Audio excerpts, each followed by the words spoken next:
കബനിയുടെ തീരത്തെ കൊളവള്ളിയിൽ മുളപ്പാർക്ക് ഒരുങ്ങുന്നു.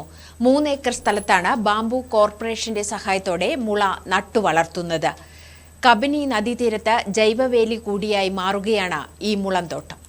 ഏതാനും വർഷം മുമ്പ് സംസ്ഥാന സർക്കാർ കൊളവള്ളി മുതൽ പെരിക്കല്ലൂർ വരെ കബനി തീരത്ത് ജൈവവേലിക്ക് പദ്ധതി തയ്യാറാക്കിയിരുന്നു. അന്ന് പദ്ധതിയുടെ ഉദ്ഘാടനം നടത്തി കുറെ തൈകളും നട്ടു. അവയെല്ലാം പിന്നീട് കന്നുകാലികൾക്ക് തീറ്റയായി.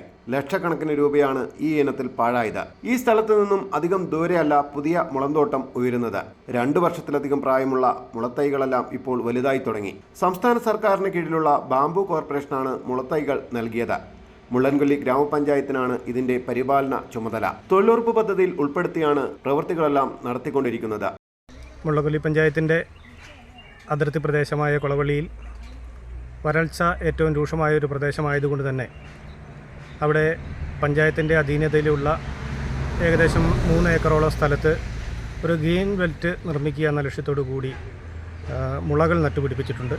മുളന്തോട്ടത്തിന്റെ സംരക്ഷണത്തിന് കാവൽക്കാരനെയും നിർത്തിയിട്ടുണ്ട്. അതുകൊണ്ട് തന്നെ മുളന്തോട്ടം മികച്ച രീതിയിൽ രൂപപ്പെട്ടു വരികയാണ്. കൊളവള്ളി കേന്ദ്രീകരിച്ച് ടൂറിസം പദ്ധതികൾ സർക്കാർ ആലോചിക്കുന്നുണ്ട്. ഇത്തരം ഒരു സാഹചര്യത്തിൽ ബാംബു പാർക്ക് കൂടി വരുന്നതോടെ ഇവിടേക്ക് കൂടുതൽ സന്ദർശകരെ ആകർഷിക്കാൻ കഴിയുമെന്നാണ് വിലയിരുത്തപ്പെടുന്നത്. കബനിയുടെ സൗന്ദര്യം ആസ്വദിക്കാനും ഈ പ്രദേശത്ത് നിന്നാൽ കഴിയും. മനോഹരങ്ങളായ പ്രകൃതി ദൃശ്യങ്ങളാണ് ഈ പ്രദേശത്തെങ്ങും. സി ഡി ബാബു, മലനാട് ന്യൂസ്, പുൽപ്പള്ളി.